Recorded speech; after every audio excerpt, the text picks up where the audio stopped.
Se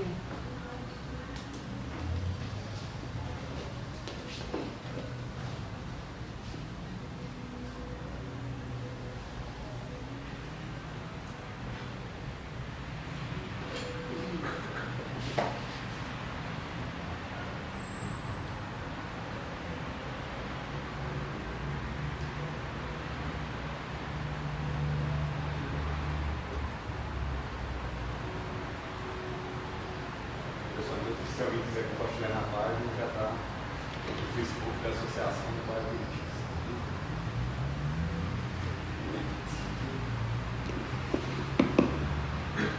Bem, pessoal, boa noite. Boa noite a todos os presentes, a todos que estão nos assistindo pela internet. Quero dar boas-vindas em nome da Associação do Bairro Buritis aos nossos convidados que toparam o nosso convite para participar dessa mesa redonda para a gente falar sobre a proposta do novo plano diretor, né? Então eu quero agradecer aqui, pela ordem, primeiramente ao Renato Michel, que vem representando aqui o Sinduscom, né? O Gustavo Godinho, que é arquiteto profissional de arquitetura da Gustavo Godinho Arquitetura, certo? Dorinha Alvarenga, que é do IAB, que é o Instituto dos Arquitetos do Brasil, né? E o Tiago Medeiros, que é Esteves, perdão, Tiago Esteves, que é da Secretaria de Planejamento Urbano, não é isso? Se eu tiver errado alguma coisa da sigla, você me confirma. Bem, pessoal, então a gente está aqui ao vivo no Facebook e nós vamos começar a nossa reunião. O objetivo aqui é uma troca de olhares, de pontos de vista sobre o nosso novo plano diretor e que é uma proposta que agora está sendo submetida à aprovação da Câmara, foi encaminhado pelo prefeito Alexandre Calil, mas traz consigo vários pontos de discussão ainda, digamos assim, não é um projeto que a gente pode afirmar que ele está 100% maduro. A Associação do Bairro Buritis participou da 4ª Conferência Municipal de Políticas Urbanas, que foi onde esse projeto tomou corpo, digamos assim, mas agora a gente está num novo momento da cidade, que é de realmente discutir e fazer com que esse projeto avance, que ele tenha outras características, mas que principalmente, né, discussões como a que a gente está promovendo aqui agora sejam discussões ampliadas em vários escopos para que chegue-se na melhor solução, ok? Bem, então eu vou começar o nosso bate-papo hoje aqui, abrindo com o Tiago Esteves, para ele nos falar, já que ele é profissional da prefeitura, né, sobre o que é o plano diretor, né? Nosso ouvinte aqui não necessariamente é um técnico da área, às vezes ele nunca ouviu falar do que é um plano diretor. Então, Tiago, bem-vindo, vou te passar a palavra e passa para a gente um pouquinho desses conceitos. Bom, boa noite. Bom, em primeiro lugar, eu queria agradecer à Associação do Bairro Buritis pelo convite, pela oportunidade de estar aqui falando sobre o plano diretor.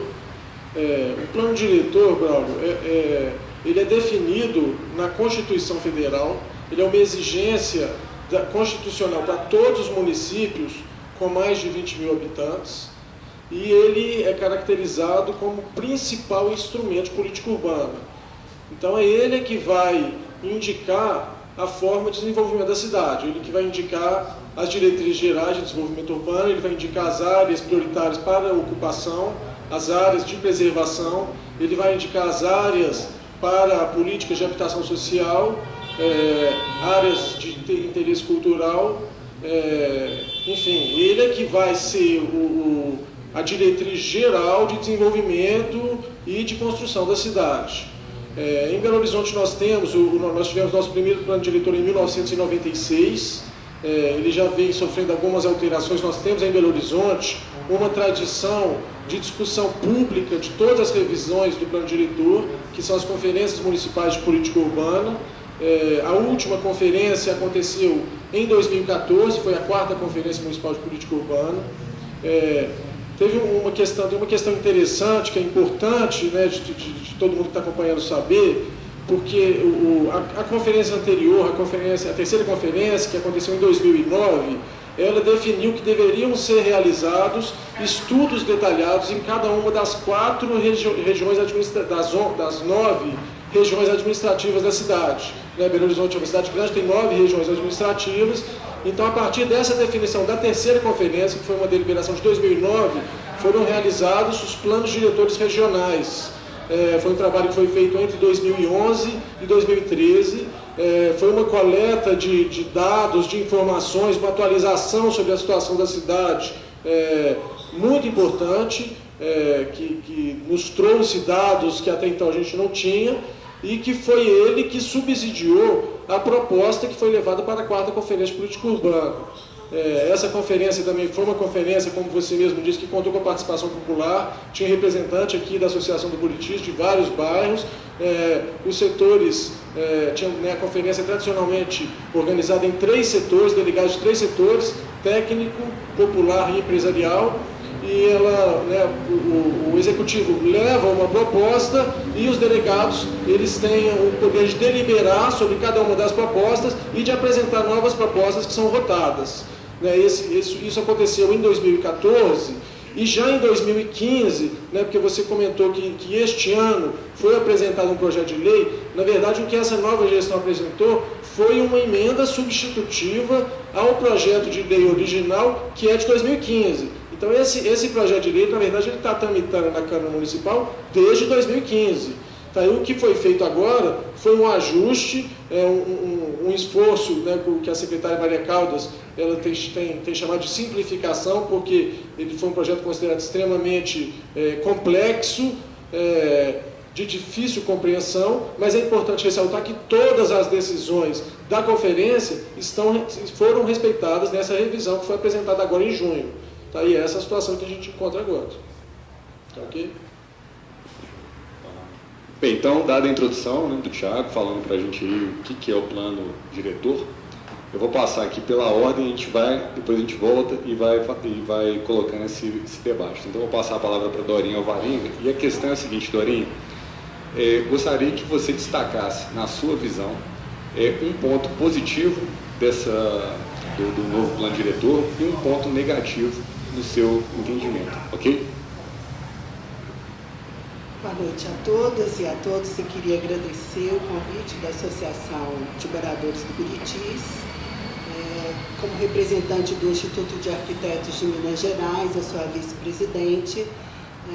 Gostaria de trazer uma visão que, até pelas perguntas que estão sendo colocadas agora, é uma visão mais pessoal do que da entidade, uma vez que eu não tive a oportunidade de discutir esses pontos no Instituto de Arquitetos. Bom, primeiro, até retomando um pouco do que foi colocado pelo Tiago, a questão de se elaborar os planos diretores veio da Constituição de 88, e a Constituição de 88 coloca, primeiro eu queria trazer que são 2 artigos que foram inseridos na Constituição pelo movimento da sociedade civil da reforma urbana. A proposta dos artigos 182 e 183 não surgiu do grupo e nem dos políticos. Foi um movimento da sociedade civil que questionava como que a cidade era ocupada, como que era a questão do direito à cidade e o direito também do ponto de vista da função social. Então, esse conceito é colocado na Constituição de 88, nesse artigo, onde fala que o plano diretor ele é um instrumento de desenvolvimento da política urbana e pela primeira vez trata do conceito da função social da cidade e da função social da propriedade. Isso traz uma ampliação enorme do que até então era planejamento urbano nas cidades. O ponto positivo desse plano diretor é exatamente quando se coloca o coeficiente 1.0, que é o coeficiente, que é a maneira que você tem de ocupar a cidade de forma igualitária. O que significa isso? Se eu tenho um lote de 360, eu vou poder construir 360. Se eu tenho um lote de 500, eu vou poder construir 500. Se eu tenho um lote de 1000, eu vou poder construir 1000 metros quadrados. Até então, as leis anteriores, elas utilizavam coeficientes diferentes para cada região. E isso, de certa maneira, áreas que são extremamente beneficiadas do ponto de vista de infraestrutura, normalmente são as áreas que tem os coeficientes mais altos que permitem uma apropriação do que a lei cria. A lei do plano diretor, ela cria um instrumento que chama solo criado. Quando eu sou proprietária de um lote, eu sou proprietária da superfície do lote. Mas é a legislação, quando cria um potencial construtivo, que pode ser maior do que o coeficiente básico, por exemplo, 3, 2, é a lei que cria esse solo, que na verdade eu não sou proprietária. A lei estabelece o que a gente chama de solo criado. Então, o ponto positivo eu vejo esse. O ponto negativo é que a discussão de planejamento urbano, por ser uma questão muito técnica, mesmo que nós tenhamos conferências e planos diretores regionais, ainda, do ponto de vista da população como um todo, é um assunto que é restrito. A população como um todo, ela não tem acesso a essa discussão e talvez a gente começar a criar mecanismos de discussões contínuas pudesse levar a uma participação maior da população. Outro ponto positivo, né, é exatamente que é uma lei que ela é construída a partir da participação popular. Não é um vereador apenas que chega com um projeto de lei, mas é exatamente como o Thiago colocou, é uma conferência municipal, que foram aí 8 meses, finais de semana, onde o cidadão vai para que ele possa, de fato, construir uma lei. Esse ponto acho que é extremamente importante. Obrigada. Boa noite a todos. Meu nome é Gustavo Godinho, eu sou arquiteto, formado na Faculdade Metodistas Isabela Henriques em 94. E agradecer ao Braulio e ao Paulo pela oportunidade, né, e pela iniciativa desse evento, que eu acho que é importante, né, para a gente divulgar, difundir, esclarecer, né. Logicamente que aqui são pontos de vista, né, a gente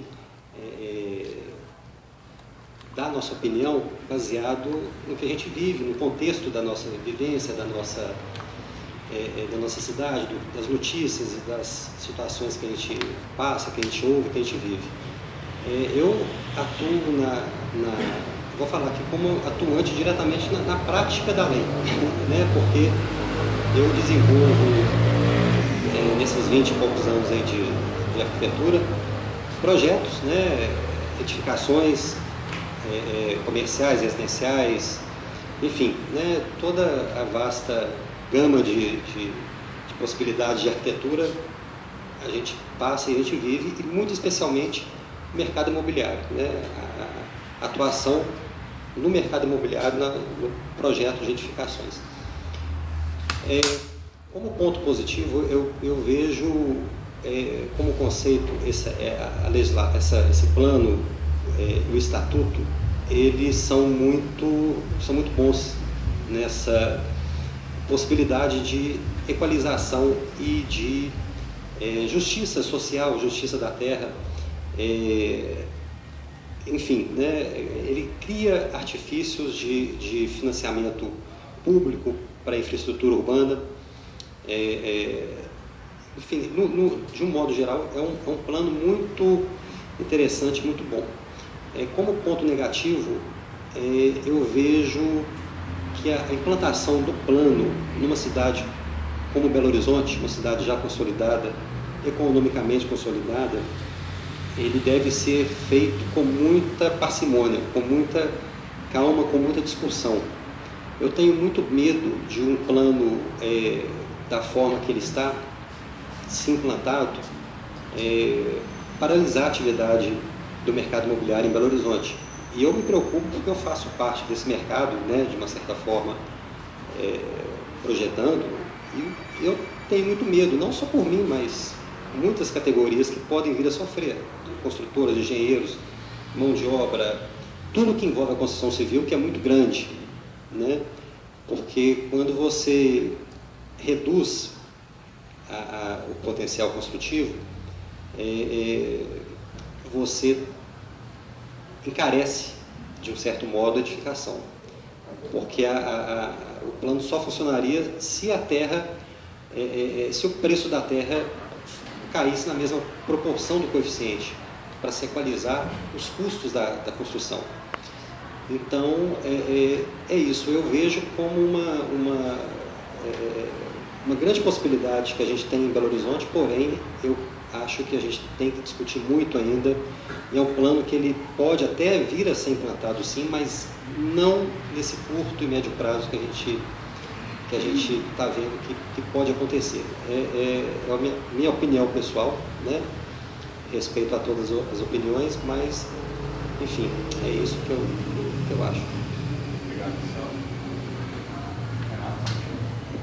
Boa noite a todos, boa noite, Braulio, boa noite para os colegas da mesa, Renato Michel, do Sinduscom. Inicialmente fazendo um adendo ao que já foi falado, né, com relação ao plano diretor. Realmente é o plano diretor da previsto na Constituição. Nós temos também o Estatuto das Cidades, que é uma lei que regulamenta, né, esse artigo da Constituição. Tanto a Constituição, mas principalmente o Estatuto das Cidades, eles trazem diversos instrumentos, né? E esses instrumentos, eles, como o próprio Estatuto diz, eles poderão ser aplicados nas cidades, né? Não necessariamente eles deverão ser aplicados. Eu acho que cada caso é um caso, então, dentro daquele arcabouço previsto no Estatuto da Cidade, tem coisa que vai se aplicar em determinada cidade, tem coisa que não, né? Eu acho que a gente tem que ver isso caso a caso. No caso de Belo Horizonte, o Thiago falou muito bem, o plano diretor atual, ele é de 96. Ele sofreu modificações posteriores no ano de 2000 e depois no ano de 2010, mas as duas alterações, elas se remetiam à legislação de 96. Então, até hoje, a gente trabalha com a 7166 e a 7165, que são legislações de 96, modificadas, mas elas eram modificações em cima de uma legislação vigente. Dessa vez, houve uma ruptura. Toda a legislação urbanística está sendo revogada e está se criando algo novo. Daí a maior dificuldade. Se a gente estivesse só alterando alguns parâmetros da legislação vigente, eu acho que a coisa seria muito mais fácil. Mas optou-se por uma nova formulação, e eu acho que aí é que a gente precisa realmente de discutir bastante para ter esse entendimento. Então, esse é o primeiro ponto. Do ponto de vista de negativo e positivo, eu acho que o plano traz algumas coisas positivas. Uma das que eu considero positiva é a questão da descentralização da cidade, né? Hoje a gente tem uma cidade muito concentrada, né? Todo mundo dependendo do centro, e a gente até está aqui no Buritis, que eu considero, estava falando antes da nossa conversa começar, como talvez o principal exemplo de centralidade em Belo Horizonte. Quer dizer, centralidade é você ter regiões da cidade onde você pode resolver toda a sua vida. Você tem condição de morar, trabalhar, se servir de lazer, de comércio, sem precisar de fazer movimentos pendulares. Então, acho que o Buritis, com toda a crítica que é feita ao bairro, e eu acho que o bairro é um bairro excepcional, mas tem problemas, na minha visão, apenas de acesso, ele é uma centralidade, assim, na concepção da palavra. Então, eu acho que isso é uma coisa positiva. Se a gente tivesse outros exemplos na cidade, seria muito, muito bom.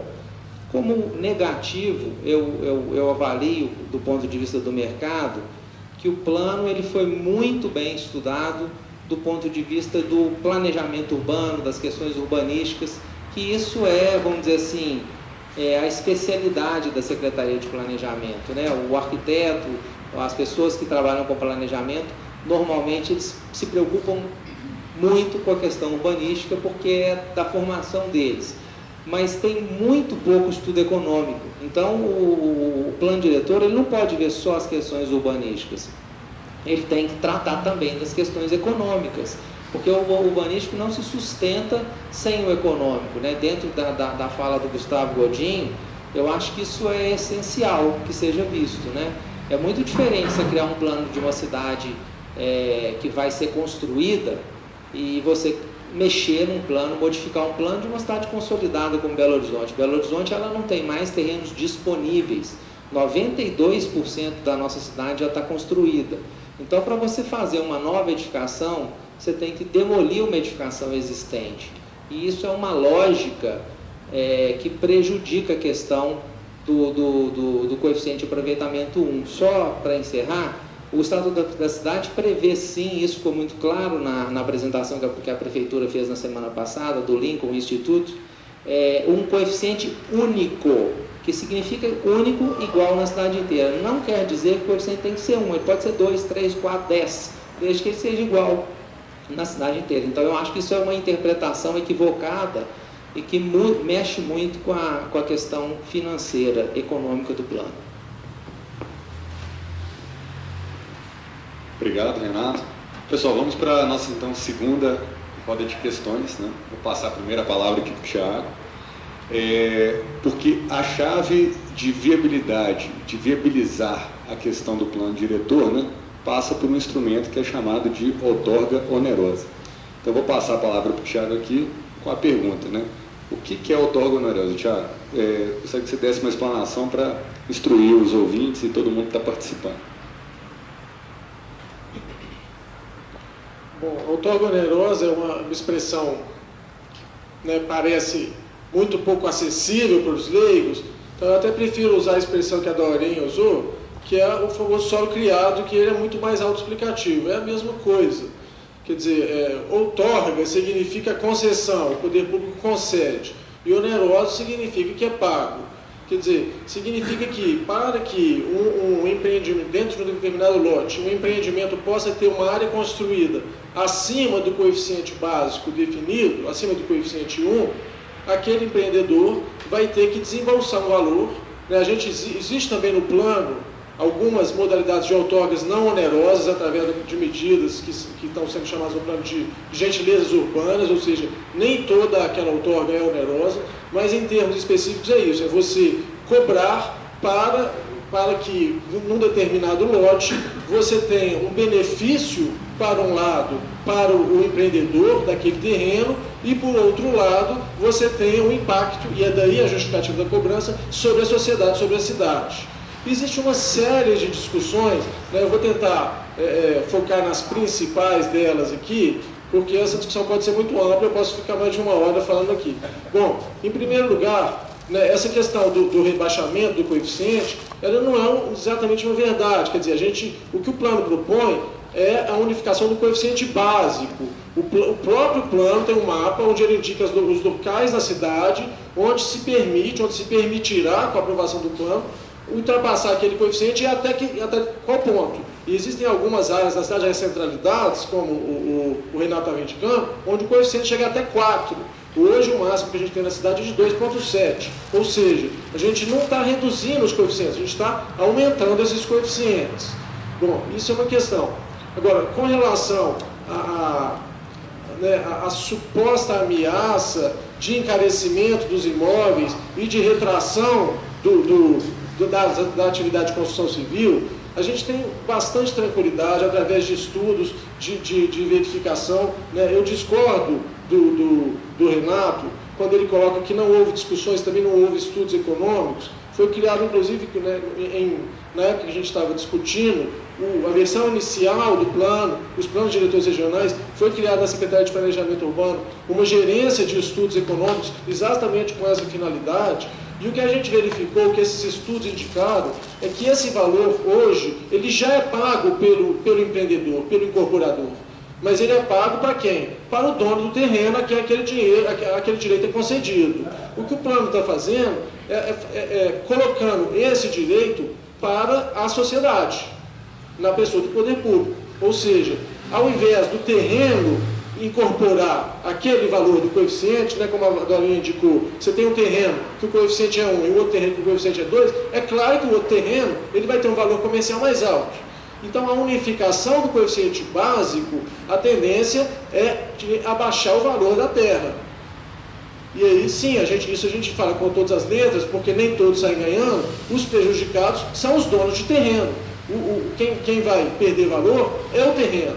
E isso não tem como ser repassado para o consumidor final, porque o mercado hoje ele já trabalha com a lógica da venda das unidades pela capacidade de pagamento do consumidor, do comprador. Isso é um funcionamento lógico, quer dizer, todo incorporador, todo mundo que tem, né, vocês sabem disso, todo mundo que trabalha com a corporação imobiliária faz a conta ao contrário, ele verifica qual que é a possibilidade de construção daquele terreno, por quanto ele pode vender. Então, por quanto ele pode vender significa o quê? Por quanto que as pessoas estão dispostas a pagar.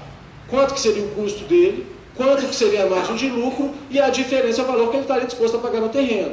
É claro que num primeiro momento você pode ter algum tipo de alterações, principalmente relacionadas à expectativa dos proprietários de terreno. Você tem também problemas relativos àquelas incorporadoras que já possuem terrenos que foram adquiridos com determinados potenciais, isso não tem a menor dúvida, e é exatamente para isso que o plano, dentro do plano, estão incluídas regras de transições. No primeiro momento a outorga não vai ser cobrada, no segundo momento vão ser cobrados 50% de outorga, depois um desconto de 25%, e só a partir do 4º ano é que a outorga vai ser cobrada de forma integral.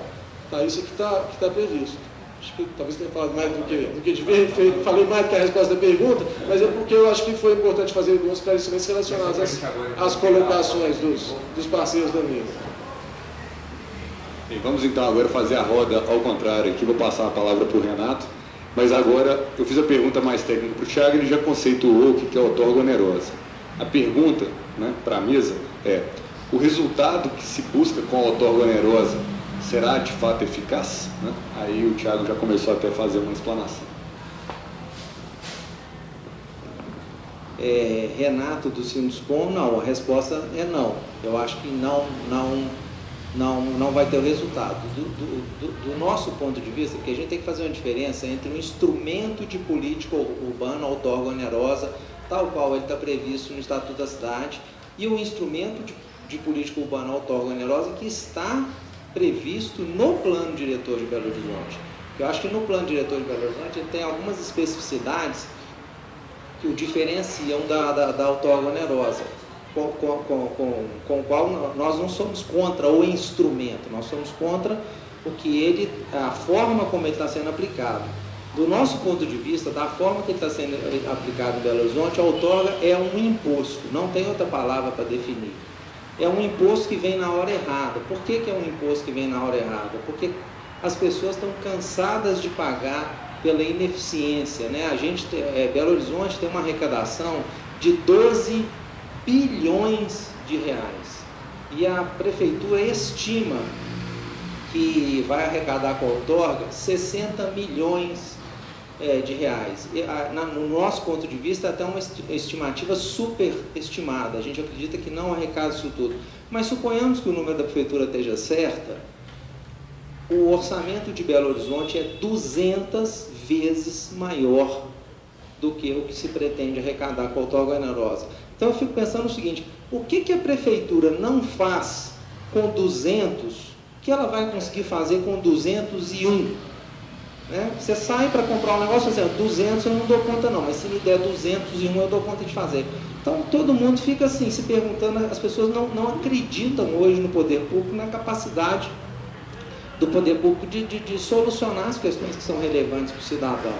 Nós já pagamos imposto demais, né? O IPTU é um caso, se arrecada em Belo Horizonte 1 bilhão e 800 milhões de reais de IPTU, 15% do orçamento da cidade, tá certo? O IPTU que sobe todo ano.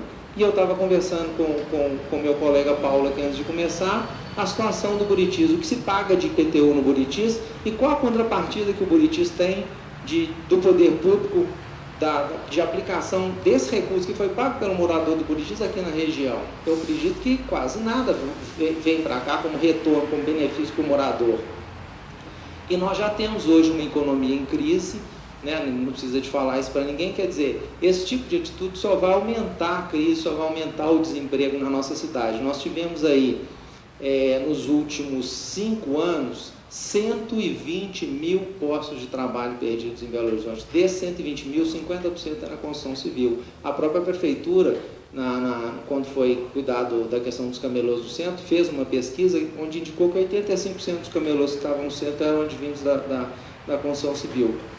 Então a gente não concorda, porque a prefeitura está retirando um direito que é do proprietário do terreno para depois vender. Se você tem um coeficiente 2,7 e você quiser vender acima desse limite, nós não vemos problema nenhum.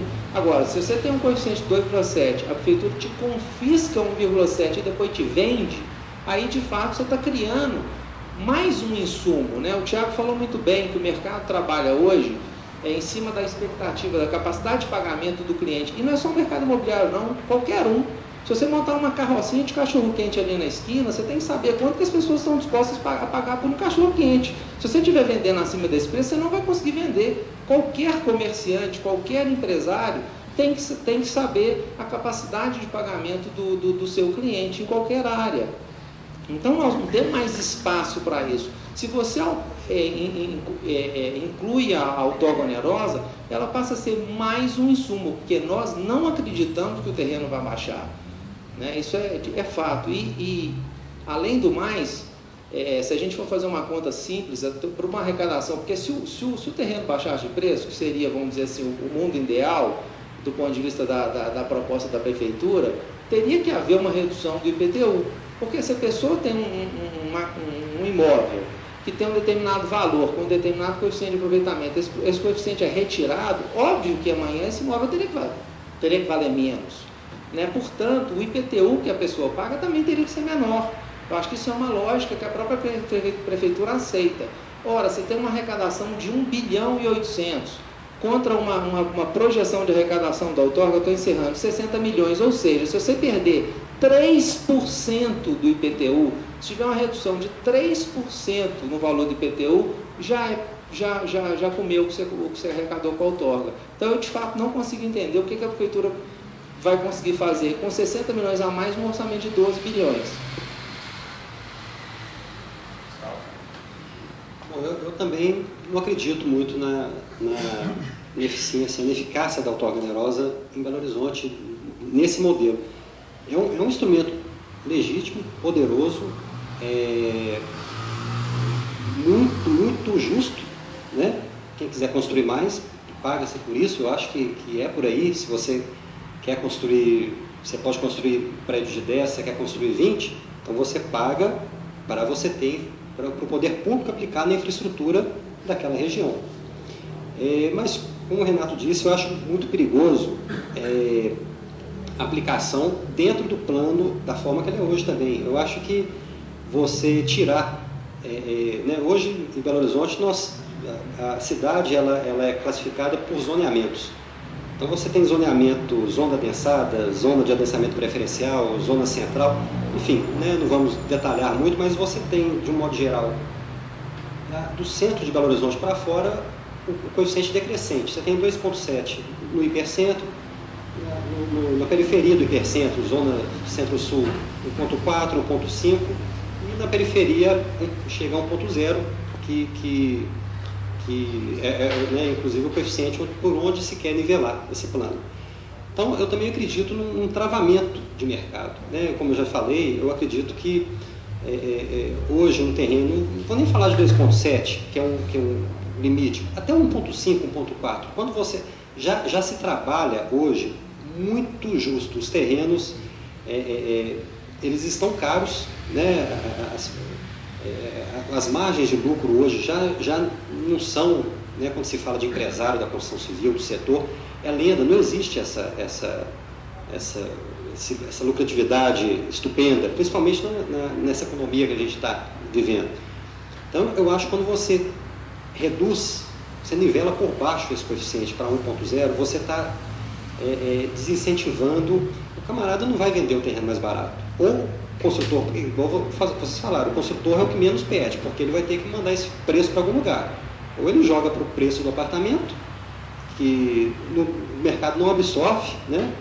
Ou o proprietário abaixa o preço para o lucro permanecer o mesmo, pelo menos ali para o empresário. Se isso não acontecer, o empresário não vai comprar outorga como? O mercado não vai girar, não haverá possibilidade da coisa girar. Então, eu também acredito que a outorga ela não vai acontecer. Eu também acredito nessa questão. Se a gente propusesse um plano desenvolvimentista que incentivasse a economia, né, que eu acho que é uma função do poder público, incentivar, fomentar a economia, promover facilidades, né, para as coisas acontecerem. Se a gente nivelasse por cima, aumentasse, que aumente esse coeficiente único, que não é né, como no Estatuto das Cidades diz, é coeficiente único, não é 1.0. Se nós aumentássemos esse coeficiente, ou então mantivéssemos da forma que ele é hoje, e incentivássemos a outorga nas regiões onde hoje não se tem interesse em construir, que é onde é 1.0, que é na periferia, eu acho que isso sim traria um incremento na possibilidade de construções fora do hipercentro, da zona centro-sul, que aí sim a prefeitura conseguiria arrecadar alguma coisa e conseguiria reverter na estrutura dessas áreas. Então é isso, eu acredito que seja por aí. Bom, primeiro eu gostaria de esclarecer alguns dados importantes. Eu faço parte de um grupo onde a gente vem acompanhando a questão do plano diretor desde que ele entrou na Câmara, com estudos profundos. Então, hoje, se você pegar quais que são as tipologias de construções atuais, 80% das construções atuais, elas já estão dentro do coeficiente 1. Apenas 20% das construções que são aprovadas se encontram fora do coeficiente 1. Então, 80% da demanda para a construção atual se encontra abaixo desse coeficiente. É muito importante esclarecer que essa fala do mercado, do Sinduscom, dos empresários da construção civil, das empresas da construção civil, ela não é verdade, né? Se dizer nesse momento que a lei está criando um novo imposto, isso, inclusive, do ponto de vista cibernético, é um crime. Eu gostaria de esclarecer que o Estatuto da Cidade, no artigo 4º, ele já coloca o que são instrumentos tributários e o que são instrumentos políticos e jurídicos, né? O IPTU é um instrumento tributário do plano diretor, assim como a contribuição de melhoria, né? No momento em que você cria um plano diretor, onde o coeficiente básico é 1, né, o dono do lote, ele sempre foi, independente do plano diretor, pela legislação, ele é dono da superfície do lote.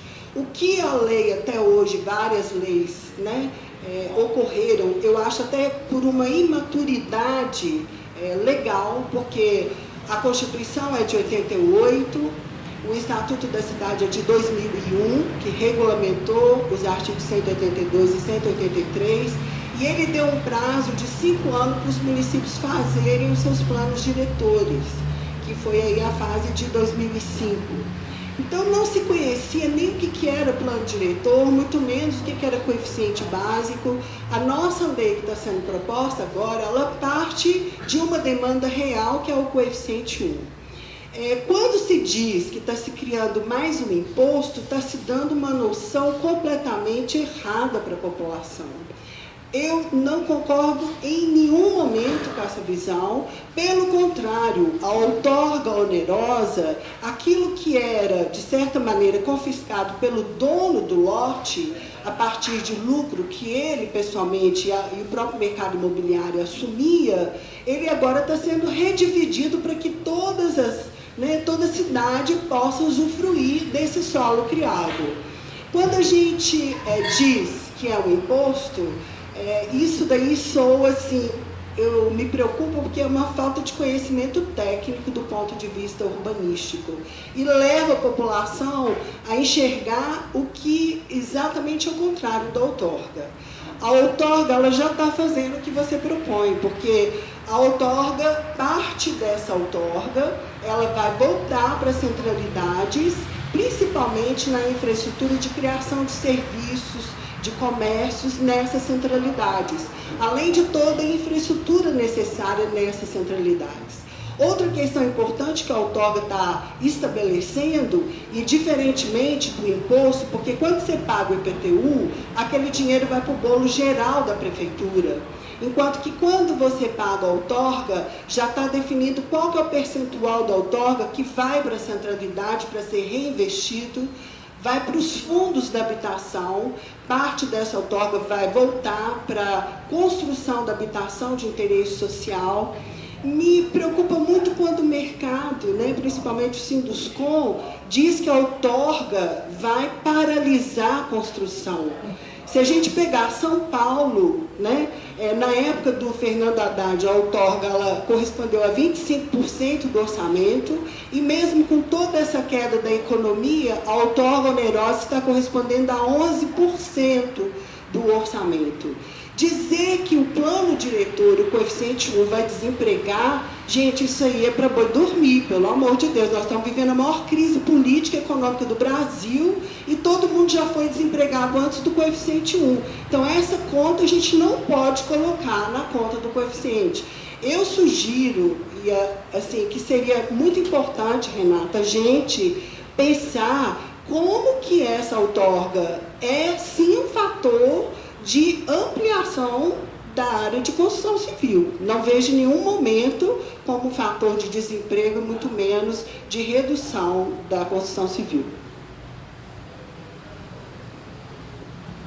Pessoal, eu tinha programado algumas perguntas e a gente já começou a entrar em alguns temas, né?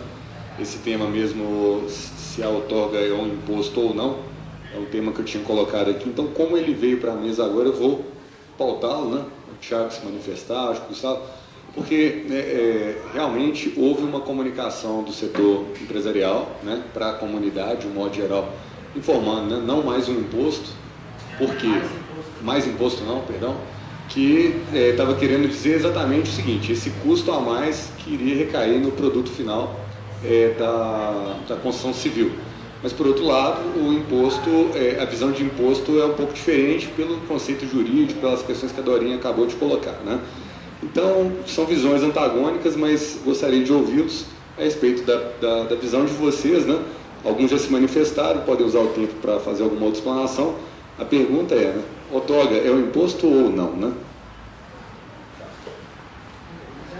Bom, claramente não é um imposto, né? Acho que a fala da Dorinha foi bastante clara, e o próprio nome, a palavra imposto, é aqui algo que é uma imposição, né? E a outorga onerosa, ela é uma opção.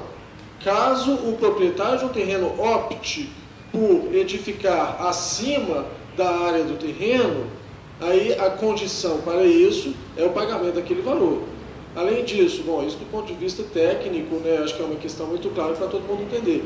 E além disso, juridicamente, né, a própria Dorinha já falou que o Estatuto da Cidade coloca isso, já houve um questionamento que foi feito, né, a partir de uma proposta, inclusive anterior ao Estatuto da Cidade, pelo município de Florianópolis, de criação do instrumento do solo criado, e foi avaliado pelo STF, e o STF já deliberou que a outorga onerosa não é um imposto. Então, juridicamente, isso já está muito claramente definido pelo Supremo Tribunal Federal.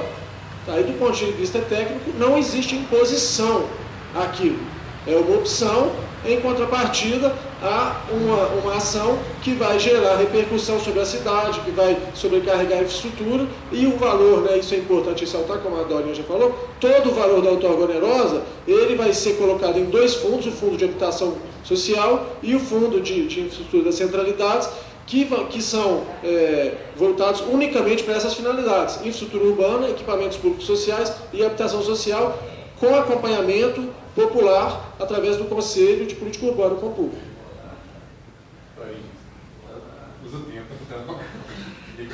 Eu queria esclarecer, porque eu acho que é muito importante, né? São conceitos que a população não conhece, quer dizer, se falar para a população o que é a outorga onerosa do direito de construir, ninguém sabe o que é isso, parece um nome feio. Agora, quando você fala imposto, todo mundo sabe. Então, é muito sério quando você pega uma palavra, né, e a coloca em termos de mídia, massificada, com, né, vários filmes, inclusive, onde essa questão é colocada de forma indevida e incorreta. é muito importante que a população observe que são as áreas, a área onde você tem hoje o coeficiente maior do que 1, é exatamente, vamos colocar, dentro da contorno. Quando você coloca 1 para a cidade inteira, você está permitindo que aquela pessoa lá na centralidade, que pode ser numa vila e favela, tenha a mesma possibilidade que quem estiver em qualquer lugar da cidade.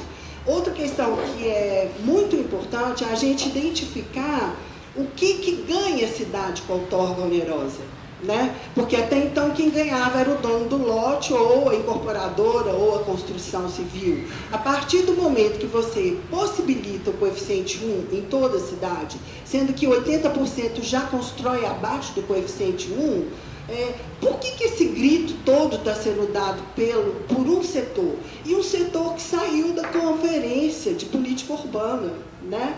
Na hora de discutir as regras do jogo, infelizmente os empresários saíram da conferência. Então essas discussões não ocorreram lá no devido fórum.